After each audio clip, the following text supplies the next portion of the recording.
کہتے جی کہ اگر امام مغرب کی نماز میں چوتھی رکعت کے لیے کھڑے ہو گئے، مقتدی نے اس وقت لقمہ دیا جب کھڑے ہو چکے تھے، مقتدی کی نماز تو فاسد نہیں ہوتی، اور امام صاحب بھی کھڑے ہو گئے، رکعت پڑھ کے سجدہ صاف کریں گے۔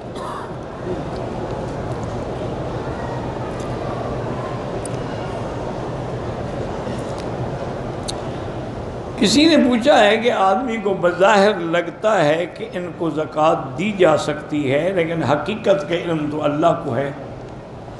اب ان سے پوچھنا یہ بھی اچھا نہیں لگتا۔ بہرحال دیں ایسا کریں میری بیٹی کہ آپ پوچھنے کی کوئی ضرورت نہیں۔ آدمی ظاہر کے حالات کو دیکھتا ہے کہ ان کے ظاہر کے حالات کیا ہیں۔ اگر وہ ظاہر میں غربت میں ہیں آپ زکوٰۃ دے دیں، باقی باطن کا علم تو اللہ کو ہے۔ حالانکہ کئی ایسے لوگ بھی ہوتے ہیں، یہاں مکہ مکرمہ میں ایک رباط ہوتی تھی، رباط آغا الماس، تو اس میں ایک بالکل فقیر آدمی رہتے تھے جن کا ہمیشہ میلے کچیلے کپڑے اور بڑی تنگ دستی کے ساتھ اسی میں زندگی گزاری۔ جب مرے تو بستر کے نیچے ساری سونے کی اشرفیاں بھری ہوئی، وہ لے کے اکٹھی کرتے رہے، نصیب بھی نہ ہوئی، خود مر گئے، سونا وہی رہ گیا۔ تو ایسے ہوتے ہیں کہ بظاہر اپنے آپ کو غریب بنا کے رکھتے ہیں، لیکن آپ ان باتوں میں نہ پڑیں۔ اور دوسرا میرا مشورہ یہ ہے کہ سب سے بہتر طریقہ یہ ہے کہ مدرسہ دینی کوئی مدرسہ ہو، لڑکوں کا یا لڑکیوں کا، ان کو جا کے دے دیں اور بتا دیں کہ یہ زکوٰۃ ہے، پھر وہ جانیں ان کا کام ہے۔ حضرت علی کو کرم اللہ وجہہ کیوں کہا جاتا ہے؟ کیونکہ آپ کے دشمن کہتے تھے سود اللہ، اللہ ان کا منہ سیاہ کرے، تو اس لیے ان کے بدلے میں مومن کہتے تھے کہ اللہ آپ کے چہرے کو اور زیادہ عزت دے۔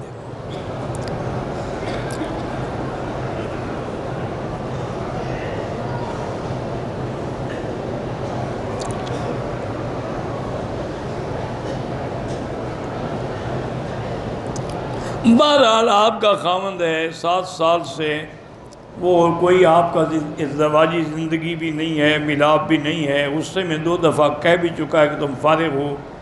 میں نے بہن بھائیوں کو کہا تو طلاق ہو گئی، خام خواہ کس چکر میں پڑی ہوئی ہو۔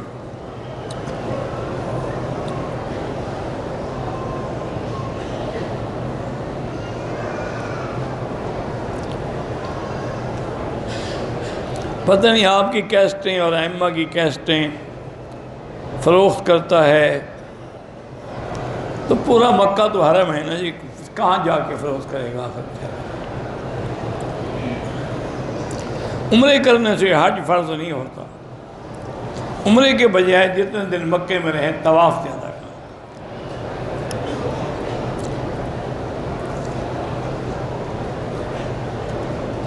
ہم جانور خریدتے ہیں اور ان کی خوبصورتی کے لیے ان کے سینگ کاٹتے ہیں، کوئی بات نہیں، مقصد تو خوبصورت بنانا ہے۔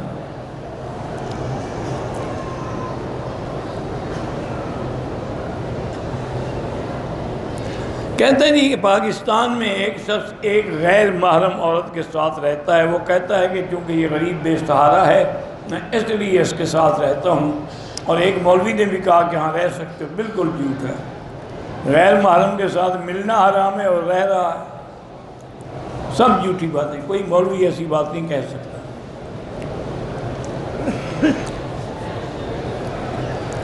میری شادی کے لیے تو شادی کے لیے آپ سورۃ الرحمن 3 دفعہ روز پڑھ کے، اول آخر درود شریف پڑھ کے دعا مانگتی رہیں، انشاءاللہ آپ کو اللہ اچھا رشتہ نصیب فرمائیں گے۔ عورت سنی ہے، مرد شیعہ ہے، بالکل نکاح نہ کریں، کیونکہ شیعہ جو ہیں نا، اللہ معاف کرے، اللہ معاف کرے، اللہ، ان کے عجیب عقائد۔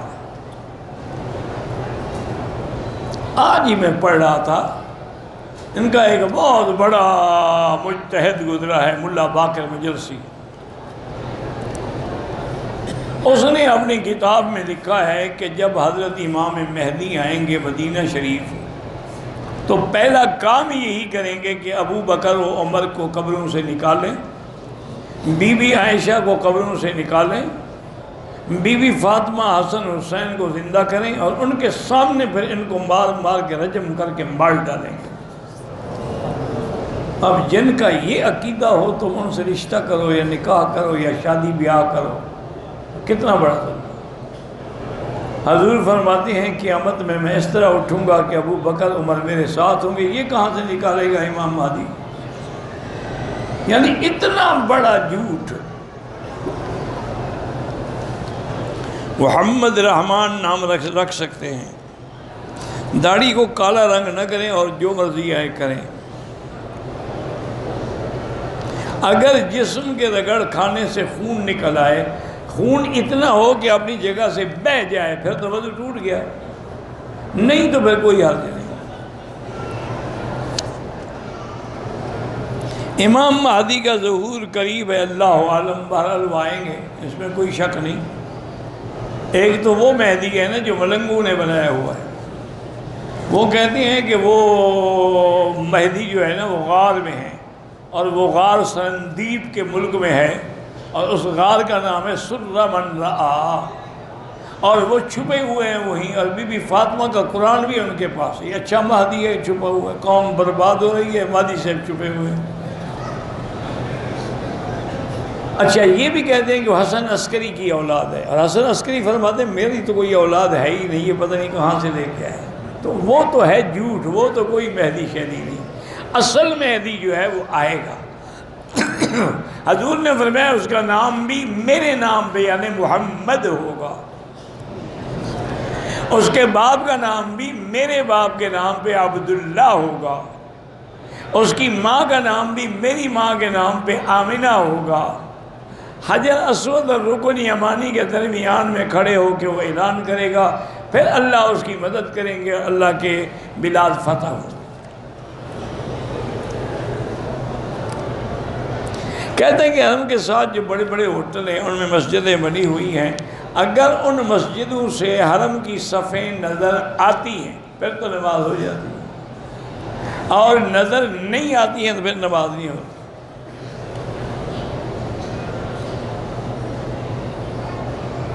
حلق جو ہے آدمی اپنے عمرے کے بعد خود بھی کر سکتا ہے، ہاں کر سکتا ہے، مقصد تو حلق ہے، خود کرو یا کسی سے کراؤ۔ ہمارے یہاں کچھ حضرات ایسے ہیں جو نماز فرض کے بعد الصلاۃ والسلام علیک یا رسول اللہ پڑھتی، یہ بدعت ہے۔ اگر یہ سنت ہوتی تو سب سے پہلے ابو بکر و عمر پڑھتے۔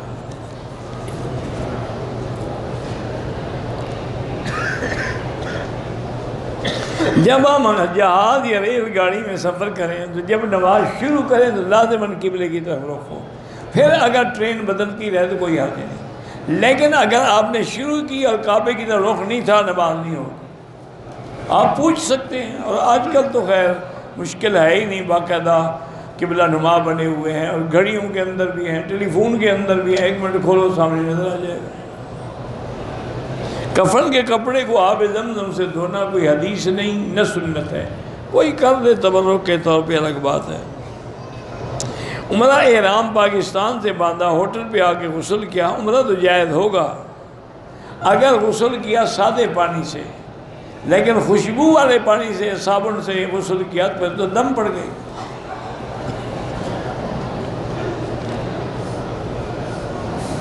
روضہ رسول اللہ صلی اللہ علیہ وسلم پر جو صحیح روایات ہیں وہ یہی ہیں کہ ہم جو درود شریف دور سے پڑھتے ہیں وہ اللہ کے فرشتے آپ کو پہنچاتے ہیں، اور جب ہم سامنے مواجہ شریف میں جا کے صلاۃ و سلام پڑھتے ہیں تو حضور سنتے ہیں۔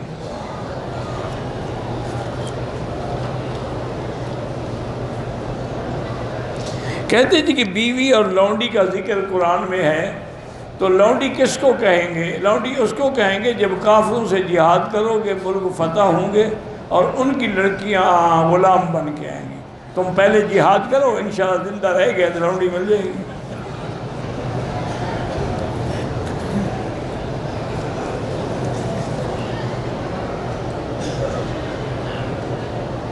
اگر ہم راشن خرید کے زکوٰۃ کے پیسوں سے غریبوں میں تقسیم کریں وہ بھی جائز ہے۔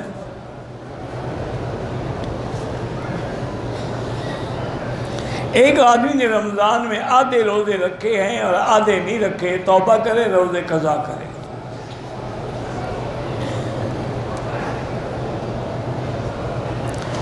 حجر اسود پر جب استلام کریں، سینہ موڑ کے سیدھا حجر اسود کی طرف کر کے کریں، وہ بھی جائز ہے۔ چلتے ہوئے یوں کر دیں، وہ بھی جائز ہے۔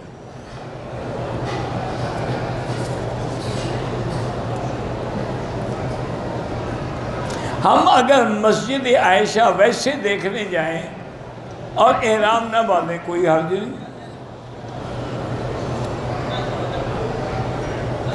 حجر اسود تو وہ ہے جہاں ہم بوسہ دیتے ہیں، ملتزم وہ ہے کہ حجر اسود سے لے کر دروازے کی چوکھٹ تک یہ درمیان کی جگہ یہ ملتزم ہے۔ رکن یمانی وہ ہے، یمن کی طرف اس کا رخ ہے اور وہاں استلام کرتے ہیں۔ حتیم وہ ہے جو کعبے کے ساتھ دیوار، یہ کعبے کے اندر کا حصہ ہے۔ مقام ابراہیم وہ ہے جس پہ شیشہ لگا ہوا ہے۔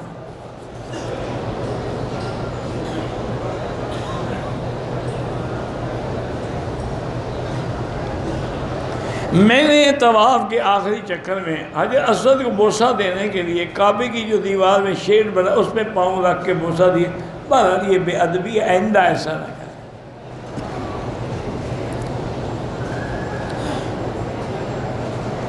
ہم نے مسجد عائشہ سے احرام باندھا، دوسرے عمرے کی نیت کی، حرم پہنچے، طبیعت خراب ہو گئی، واپس ہوٹل چلے گئے، احرام کھول دیا۔ عمرہ بھی کریں اور دم بھی ادا کریں، بچوں کا کھیل نہیں ہے کہ عمرہ کھول دو۔ طبیعت خراب ہوگی، احرام کے ساتھ لیٹ جاؤ۔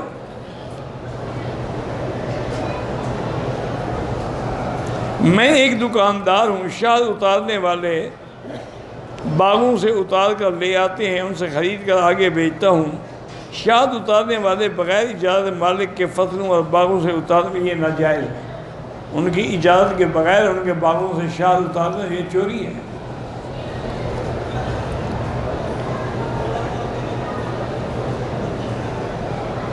میری بیوی نے خواب دیکھا تھا میرے بارے میں، تو منت مانی تھی بالکل پوری کرے۔ طواف ہو تو ہر چکر میں اشارہ کریں گے، صفا مروہ میں اشارہ نہیں ہوتا۔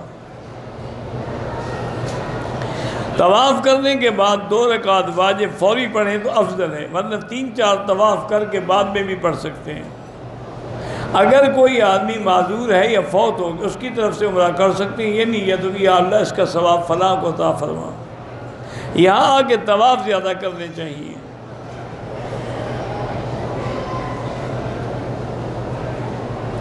کہتے جی کہ شیطان طواف کرنے میں خیال ڈالتا ہے کہ عورتیں ہیں، یہ ہوگا، تو آپ دور دور کریں، اوپر کر دیں، کوئی بات نہیں، بچنے کی کوشش کرو۔ باقی انسان ہے، اللہ تو دلوں کو جانتے ہیں نا۔ زمزم کھڑے ہو کے پئیں تو جائز ہے، افضل بیٹھ کے پینا، لیکن کھڑے ہو کے پینا بھی جائز ہے اور حضور پاک نے پیا ہے۔ گو بعض محدثین فرماتے ہیں حضور نے عذر کی وجہ سے کھڑے ہوئے تھے، لیکن مسئلہ یہی ہے، بیٹھ کے پئیں افضل ہے، کھڑے ہو کے پئیں جائز ہے۔ میں نے حل کرنے سے پہلے صابن سے ہاتھ دھو لیے، 2-4 ریال خیرات کر دیں۔ نماز کی جماعت ہو رہی ہو، باہر سے مسجد میں داخل اور السلام علیکم، ان کو کیوں جواب دیں؟ آپ نماز میں ہیں، نماز میں نہ ہوں تو جواب دینا۔ شب برات کی کوئی حقیقت نہیں ہے، لوگوں نے بنائی ہوئی ہے۔ بہرحال جو کبوتر چوک میں نمازیں پڑھتے ہیں، اگر آگے صف نظر آئے ٹھیک ہے، ورنہ نماز نہیں ہوتی۔ اگر فالج زدہ مریض ہے اس کی طرف سے عمرہ اور حج ہو سکتا ہے۔ نفلی طواف زندہ ہو جو معذور ہو۔ منصور حلاج کے بارے میں اللہ عالم وہ کون تھے، ہمیں کوئی حکم نہیں کہ اس کے بارے میں کیا عقیدہ رکھیں۔ عمرے والوں کے لیے طواف وداع کوئی نہیں ہے، رمل کرنا بھول گیا تو کوئی جرمانہ نہیں ہے۔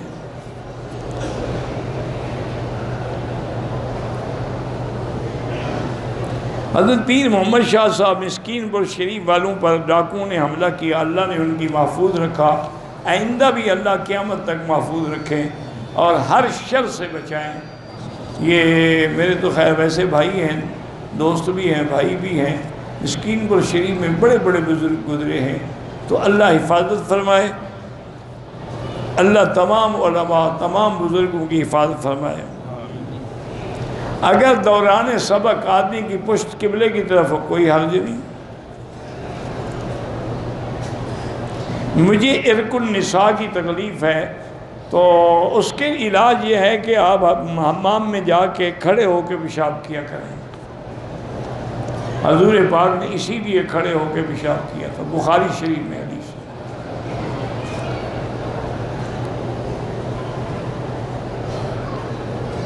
میری بابی نے 3 عمرے کیے، نقاب میں عمرے کیے، ان کا بار ایک دم تو ہے، دم ادا کر دیں ان کی طرف سے، ایک دم کھاد 1500 ادھار 2000 وہ ٹھیک ہے۔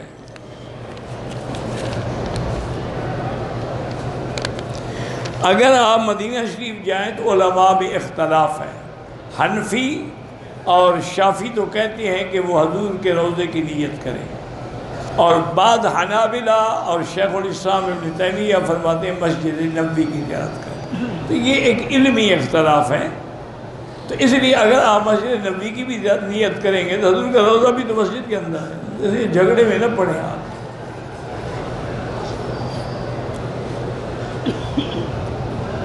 میں پاکستانی عمرہ کرنے پہلے بیوی کو لے آؤں یا والدہ کو؟ اب والدہ کو کون لے آتا ہے؟ بیوی کو لاؤ گے تم پوچھنے کی کیا ضرورت ہے؟ والدہ بیچاری بوڑھی ہو گئی، اس کو کون لے آئے گا؟ بہرحال آپ پر دونوں کا لے آنا فرض نہیں ہے، لاؤ لاؤ نہ لاؤ، عمرہ کو فرض تھوڑا ہے۔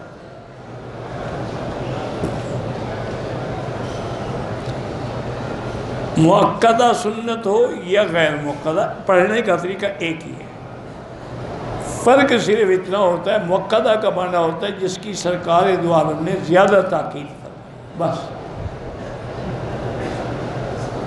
قبلے کی طرف پاؤں کر کے سو جاتے ہیں، ان کے نزدیک یہ بے ادبی میں شامل نہیں ہے۔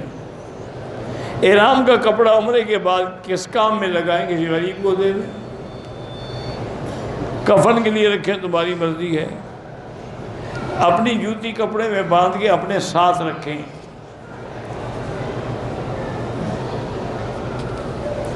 ہم 5 بھائی ہیں، والدہ نے بڑے بھائی کو جائیداد دے دی، اب بڑے بھائی کا فرض ہے کہ چاروں کو دے، ورنہ اس کی ماں قبر میں پکڑی جائے۔ سب بھائیوں کا حق ہے، یہ تھوڑا ہے کہ بڑے کو دے دو۔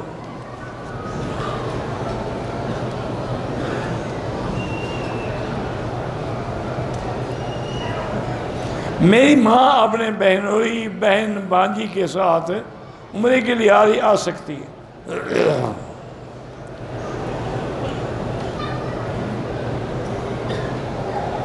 میں مدینہ منورہ میں رہتا ہوں، کام کرنے مکہ روڈ پر 105 کلومیٹر ریلوے کا کام ہے، 8 گھنٹے ڈیوٹی ہوتی ہے، وہاں سے عمرے کے لیے جانا ہو تو احرام کہاں سے باندھوں؟ آپ دیکھیں کہ آپ کو میقات کون سا قریب لگتا ہے، اگر آپ کو جوفہ لگتا ہے، رابغ قریب ہے، وہاں سے جا کے احرام باندھو۔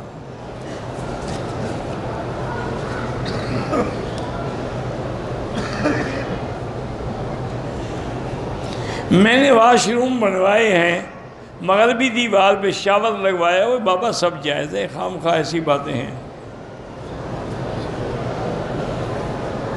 مسجد میں ایک حلال پرندہ ہے، شکار کریں؟ بالکل نہیں، وہ اللہ کے گھر میں پناہ لینے آیا ہے، تم گولی مارتے ہو۔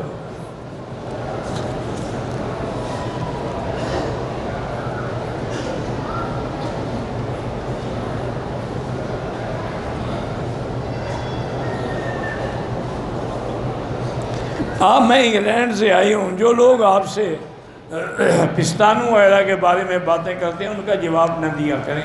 میری بیٹی میں کیا کروں؟ اگر میں جواب نہ دوں کہیں کہ جی ہماری پرچی پڑھی نہیں ہے، پھینک دی ہے، اور اگر جواب دیں تو پھر یہی ہوتا ہے کہ اب وہ کہتی ہے مجھے بیٹی بیچاری کہتی ہے کہ پستان کیا ہوتا ہے۔ بہرحال ہم کوشش تو کرتے ہیں کہ ان کو شرمندہ کریں کہ ایسے نہ پوچھیں آئندہ، باقی اللہ کے ہاتھ میں، پوچھنا تو پڑتا ہے، جواب بھی دینا پڑتا ہے۔ ایک آدمی 8 ذی الحج کو پاکستان سے آئے گا تو وہیں سے حج افراد کا احرام باندھ کے آ گیا۔ ویسے میری بیٹی ایسی باتیں پوچھنا جو ہے وہ شریعت کے خلاف نہیں ہے۔ ایک عورت آئی حضور کی خدمت میں، صحیح حدیث ہے کہ حضور یہ بتائیں کہ اگر میں حیض سے پاک ہو جاؤں تو غسل کیسے کروں؟ حضور نے فرمایا کہ پہلے کپاس اندر رکھو کچھ دیر، تاکہ تسلی ہو جائے کہ واقعی تم صاف ہو گئی ہو، کپاس پہ کوئی داغ نہیں لگا۔ اس نے کہا جی میں اندر کیسے رکھوں؟ اب ایسی باتیں اللہ کے نبی سے بھی پوچھتے ہیں۔ بی بی عائشہ نے بھی اس کو پکڑا، کہا ادھر آ جاؤ میں سمجھا دیتی ہوں۔ تو یہ باتیں ہوتی ہیں، پوچھا جاتا ہے۔ حتیٰ کہ صحیح حدیث میں ہے، ایک آدمی نے، مکے کا آدمی تھا، اس نے انصاری لڑکی سے شادی کی، یعنی لڑکی مدینہ منورہ کے انصار کی تھی، شادی کرنے والا مکے کا مہاجر تھا۔ میاں بیوی جب رات کو اکٹھے ہوئے، اب وہ بیوی کو کہا ایسے لیٹ جاؤ، کھڑی ہو جاؤ، ایسے بیٹھ جاؤ، ایسا۔ اس نے کہا کیا کہتے ہو تم؟ ہم تو صرف سیدھا سو کے جماع کراتی ہیں۔ انہوں نے کہا یہ کیا مطلب ہے جب شریعت میں؟ انہوں نے کہا نہیں بالکل، حضور سے پوچھیں گے پھر اس کے بعد جیسے تمہاری مرضی آئے کرنا۔ انہوں نے کہا ٹھیک ہے۔ صبح کو حضور کی خدمت میں آئے، انہوں نے پوچھا، انہوں نے فرمایا کہ ہاں بس عورت کا پچھلا حصہ استعمال نہ کرو، باقی تمہاری مرضی ہے، کھڑے ہو کے، بیٹھ کے، لیٹ کے، جو چاہو کرو۔ فاتو حرثکم انا شئتم۔ تو یہ میری بیٹی ایسے مسئلے ہوتے ہیں، کوئی اس میں یہ بات نہیں کہ میں کیوں جواب دیتا ہوں، یہ دینا پڑے گا، ورنہ وہ تو ساری زندگی پھر چوستے رہیں گے۔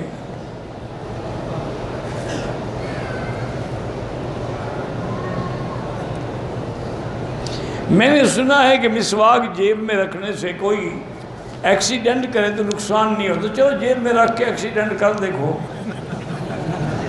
تجربہ ہو جائے گا۔ یعنی اللہ نہیں بچاتا، مسواک بچاتا ہے۔ لکڑی ہے نا، ٹیک آ جائے گی۔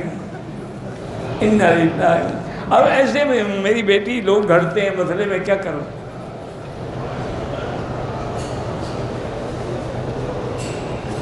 طواف کے دوران میں بیگ پہن سکتے ہیں؟ ہاں پہن سکتے ہیں، اس میں اگر جوتے بھی ہوں کوئی حرج نہیں۔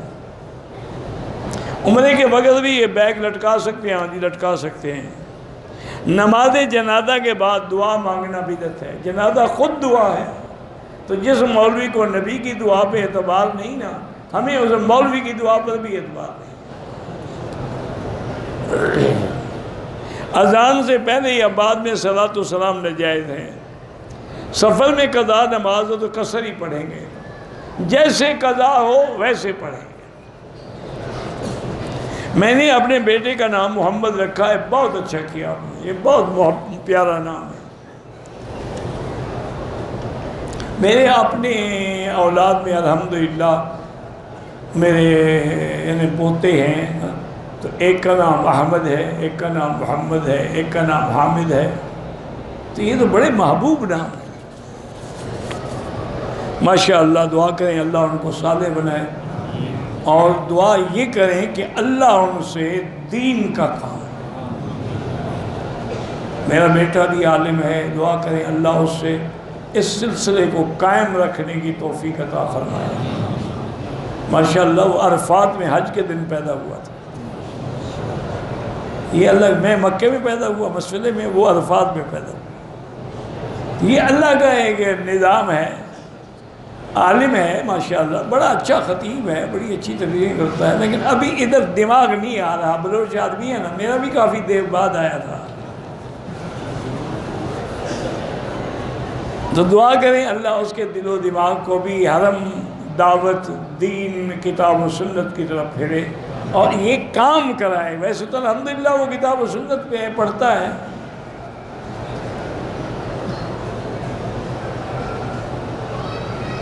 حضور نے فرمایا کہ عشاء کے بعد کوئی کلام نہیں، یعنی دنیاوی کلام نہ ہو، دینی کلام تو ہوتے رہیں گے۔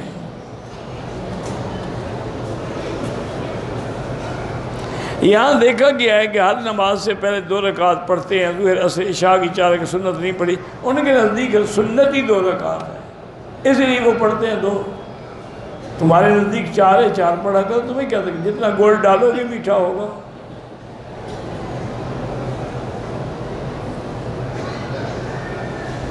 پتہ نہیں سورۃ الاحزاب کے آخر میں امانت کا ذکر ہے، وہ پوری آیت لکھو۔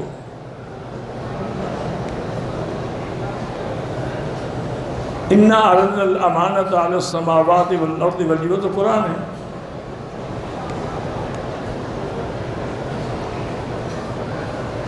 کہتا ہے کہ قرآن میں اہل جنت کے ساتھ ابدا کا لفظ استعمال ہوا ہے، اہل جہنم کے ساتھ نہیں ہوا۔ جہنم ایک وقت کے بعد ختم ہو جائے گی، بعد جہنم ہمیشہ رہے گی، اور جہنم میں وہ بھی ہمیشہ رہے گی ابدا۔ کئی جگہ ایسی تائید قرآن کے آیات کی تفصیل جو ہے وہ احادیث رسول اللہ میں ہے، حتیٰ کہ قرآن میں یہ بھی ہے کہ کلما ارادوا ان یخرجوا منہا اعیدوا فیہا، نکلنے کی کوشش کریں پھر لوٹا دیے جائیں۔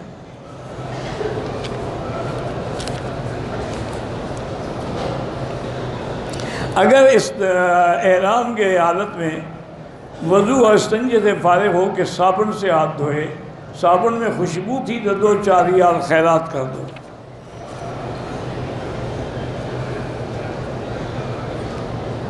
میوے کیلا ہے اور کوئی سیب ہے، اسٹور کر سکتے ہیں، کیوں نہیں کر سکتے؟ اگر کولڈ سٹوریج کا انتظام ہے تو کر سکتے ہیں۔ دوگانہ طواف جو ہے مسجد الحرام میں نہ پڑھ سکیں تو باہر میدان میں پڑھ سکتے ہیں، پورے مکے میں پڑھ سکتے ہیں جہاں مرضی ہے۔ میرے بھائی حافظ محمد یاسین 10 سال سے بیمار ہیں، اللہ شفا عطا فرمائے۔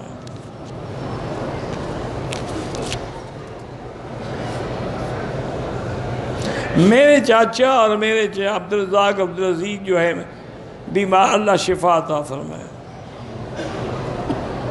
پاکستان میں مدینہ منورہ جو ہے کس سمت میں ہے آپ دیکھ لیں، کسی نقشے میں آپ کو نظر آ جائے گا، بیت المقدس بھی آ جائے گا۔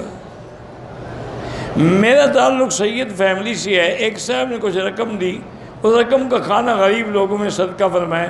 ہاں جی بالکل، آپ جو ہے بہتر ہے کہ صدقے کا مال نہ کھائیں اگر سید ہے۔ والدہ دل کی بیمار ہیں، اللہ شفا عطا فرمائے۔ علماء نے لکھا ہے اللہ کے نام ہے یا قوی القادر المقتدر قوّنی وقوّ قلبی، یہ پڑھا کریں۔ بدر کے راستے میں آب شفا آب حیات مجھے تو آج تک نہیں ملی، تمہیں ملی ہے تو پی لو، پھر کبھی نہیں مرو گے۔ آب حیات جو پی لی، جھوٹے لوگوں نے پیسے بنانے کے لیے بنا رکھے ہیں، یہ آب حیات ہے، یہ آب شفا ہے، یہ فلاں ہے، پیسے لاؤ لے جاتا ہوں آپ کو وہاں، سب جھوٹ ہے۔ حضور کے زمانے والا بدر ہی کہاں رہا؟ وہاں تو جب حضور آئے تھے پانی ہی نہیں تھا، آپ کے اس طرف قیام تھا جہاں پانی نہیں، جو پانی والا طرف تھی وہ کافروں کے پاس تھا۔ پہلے صرف بدر میں ایک چشمہ ہوتا تھا، پانوں سے نکل رہا ہوتا، اسی سے وضو اور پانی پیا جاتا تھا۔ مدینے میں بخار ہو گیا، مدینے آتے مکے آتے عمرے کی نیت نہیں کی، کوئی بات نہیں۔ میں نے طواف کے 3 چکر لگائے، نماز کھڑی ہو گئی، بالکل نماز پڑھ کے پہلے 4 چکر پورے کریں پھر 2 رکعت پڑھیں۔ میں نے 21 طواف پورے کر لیے ہیں، ہر طواف پورا کرنے کے بعد نوافل ادا نہیں کی، تو اب کریں۔ لوگ کہتے ہیں کہ جبل ثور اور جبل رحمت کے پتھر جنت سے ہیں، بالکل جھوٹ ہے۔ ایک پیر کہتے ہیں حضور پاک کی دستار بندی جو ہے وہ جبریل نے کی تھی، پیر صاحب کی دستار بندی کس نے کی ہے؟ یہ بھی کسی فرشتے کو بلا لیں، بہتر ہے اسرائیل کو بلا لیں تاکہ روح ہی قبض کر لے گا، جان چھوٹ جائے گی، ہماری بھی لوگوں کی بھی۔ جھوٹ بھی حد ہوتی ہے۔ حضور کو دستار بندی کی کیا ضرورت ہے جناب؟ کسی مدرسے سے فارغ ہو رہے تھے؟ یعنی جھوٹ بولنے کا سلیقہ بھی نہیں آتا۔ جھوٹ بولتا ہے تمہارے ہاں ایک پروفیسر ہے، وہ جو جھوٹ بولتا ہے ماشاءاللہ، اور روتا بھی ہے، جھوٹ بھی بولتا ہے، کہتے ہیں میں نے خواب میں دیکھا حضور نے فرمایا ہے تمہارے ادارے میں آؤں گا، میری ٹکٹ کا انتظام کرو۔ اور اسی ٹکٹ کے لیے اس نے کروڑوں روپے وصول کر لیے دنیا سے، حضور کے لیے چارٹر جہاز کرنا ہے۔ اِنَّ لِلَّهِ وَإِنَّا إِلَيْهِ راجعُونَ۔ مجھے ملا تھا، میں نے کہا یار تم پڑھے لکھے آدمی ہو، یہ کیا کہا؟ انہوں نے کہا میں نے تو خواب بیان کیا تھا، لوگوں نے پتہ نہیں کیا بنا رکھا ہے۔ میں نے کہا تھا خواب دیکھا ہے، تو خواب جو ہوتے ہیں سچے جھوٹے بھی۔ میں نے کہا پھر بیان نہ کرتے، پھر لوگوں سے چندہ تو نہ کرتے، پتہ ہے خواب سچا نہ ہو۔ ایک مولوی کہتے ہیں حضرت خضر جو ہیں وہ دریاؤں کے سردار ہیں، مولوی صاحب کو ملے ہیں، ایسے جھوٹ گڑتے ہیں، کوئی ان کو خدا کا خوف نہیں آتا۔ اکثر علماء یہی کہتے ہیں کہ حضرت خضر فوت ہو گئے، اگر وہ زندہ ہوتے لازماً حضور کی خدمت میں حاضر ہو کے کلمہ پڑھتے۔ بات بناتے رہتے ہیں کس سے، اب وہ دریاؤں کے سردار بن گئے۔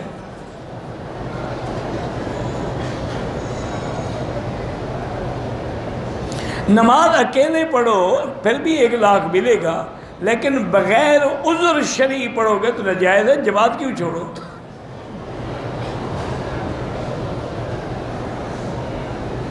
کہتے ہیں کہ وہ طواف کعبہ میں مختلف ملکوں کے لوگ ٹولیاں بنا کے چلتے ہیں، اللہ ہدایت دے۔ 30 سال کے بعد عمرہ کیا، حرمین کے انتظامات میرے تصور سے بھی زیادہ ہیں، دعا کریں اللہ حرمین الشریفین کو اور ان کی قیادت کو قیامت تک محفوظ رکھے، ہر فتنے سے بچائے۔ عمرہ مکمل کیا، ہوٹل میں آیا، صابن مرا، سیفٹی سے سر کے بال اتار دیے، صابن میں خوشبو تھی، دم تو نہیں پڑا، کوئی فوراً اتار دیا نا، کچھ خیرات کر دو۔ اگر کوئی نفل نہ پڑے تو صرف شکرانے کا سجدہ نہیں ہوتا۔ جیسے پاکستانی کھلاڑی اپنی سنچری مکمل کر کے سجدہ کرتے ہیں، تو تب اب تو آپ ان کی سنت پہ چلتے ہو، ان کو تو وضو ہی نہیں ہوتا، بدبختوں کو سجدے کر رہے ہیں، اور نہ ان کو پتہ ہوتا ہے کہ سجدہ کعبہ کس طرف ہے۔ وہ تو ایک روایت بنائی ہوئی ہے جی، وہ سنچری پہ اللہ کا شکر کیا، اللہ کی نماز نہیں پڑھتے، سنچری پہ شکر ادا کر رہے ہیں۔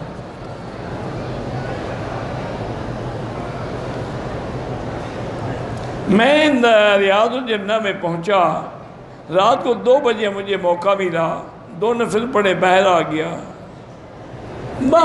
بہتر یہی ہے کہ وہاں زیادہ دیر نہ لگائیں۔ پہلا عمرہ کیا، ٹینٹ کرائی، اگلے دن پھر عمرہ کیا، بال نہیں کٹوائے، پھر عمرہ کیا، پھر بال نہیں کٹوائے، دم پڑ گئی۔ بال ہوں نہ ہوں اس طرح پھروانا ہوگا۔ لڑکے کے بھائی اور لڑکی کی پتہ نہیں کیا ہے، کہتے ہیں ولایت اللہ نکاح کے لیے راضی نہیں تھا، زبردستی نکاح کیا، اور ولایت بھی کہتے کہ میں راضی نہیں تھا، 6 ماہ تک قریب بھی نہیں گیا، گالیاں نکالتا رہا، کوئی نکاح شکا نہیں، طلاق دلاؤ، جان چھڑاؤ۔ یہ کیسا نکاح ہے؟ نہ خاوند مانتا ہے نہ بیوی مانتی ہے۔ صفا مروہ کے 7 چکروں میں دعا مانگنا کوئی ضروری نہیں، ورنہ وہاں دعا قبول ہوتی ہے۔ ہمارا بیٹا بولنے سے قاصر ہے، اللہ شفا عطا فرمائے۔ خاوند اپنی بیوی کو والدین کے گھر جانے سے منع کر تو نہ جائے، بہتر یہی ہے آہستہ آہستہ اس کو راضی کریں۔ میرا باپ فوت ہو گیا ہے، ان کی قبر کو میں بوسہ دے سکتا ہوں، زندگی میں تو کبھی اس کو پانی نہیں پلایا، مرنے کے بعد حضرت قبر کو بوسہ دینے جا رہے ہیں، بالکل حرام۔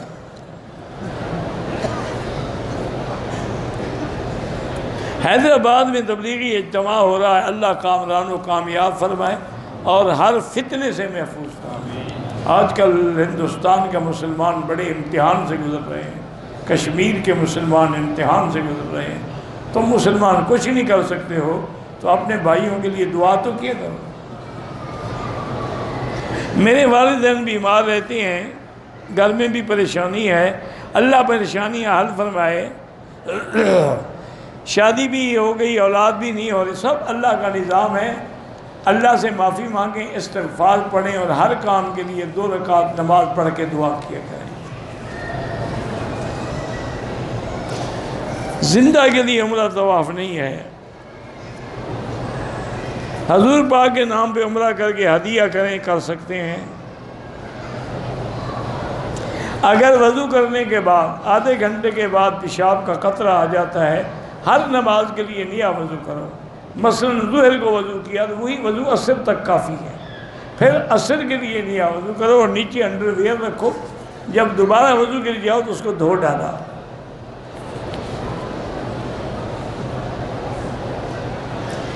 آصف ایک پنڈی میں ہے، اللہ اس کو شفا عطا فرمائے۔ مسواک کا مجھے بہت شوق ہے لیکن دانتوں سے خون آتا ہے، بہتر یہ ہے نا کہ کسی ڈینٹل ڈاکٹر سے رجوع کرو، وہ دوائی دیں گے، بند ہو جائے گا۔ شوگر کا علاج یہی ہے کہ 2 چمچے زیتون کا تیل صبح اور 2 چمچے رات کو۔ مکے سے مسجد عائشہ جانے سے پہلے احرام باندھتا ہے، بعد میں اتار دیتے ہیں، مسجد جا کر غسل کے بعد احرام باندھے، کوئی بات نہیں، یہاں سے باندھے وہاں باندھے، کچھ نہیں ہے۔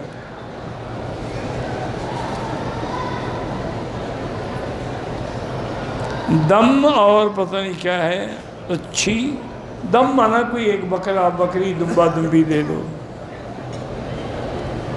احرام کی حالت میں بھول کے سر کو چھپا لیا، فوراً ہٹا دیا، کوئی اس پہ دم کوئی نہیں ہے۔ طواف کے دوران پہلے چکر میں آدھے تک کندھے کو چھپا لیا، کوئی دم شم نہیں ہے۔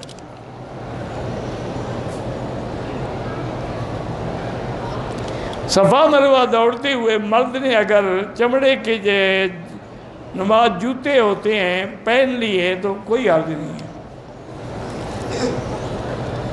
غیبت کا معنی یہ ہے کہ کسی دوست کے خلاف ایسی بات کرو جو اس کو بری لگے۔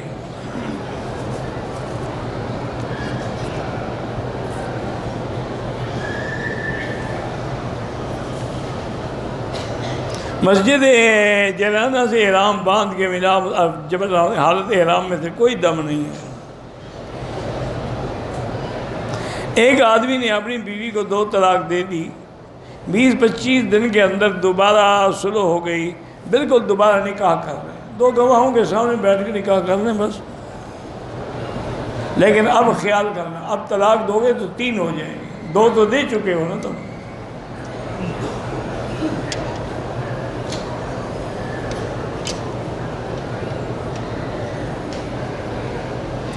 بہرحال امام صاحب نے نماز پڑھائی، صفیں بہت لمبی تھیں، سجدے میں گئے، لوگوں کو پتہ نہیں چلا، امام صاحب نے سجدہ ختم کیا، لوگوں کو پتہ ہی نہیں چلا، بس دوبارہ نماز پڑھیں۔ اللہم صلی علی سیدنا محمد وعلی آل سیدنا محمد وبارک وسلم۔ یا حی یا قیوم یا ذا الجلال والاکرام یا ذا الجلال والاکرام یا ذا الجلال والاکرام۔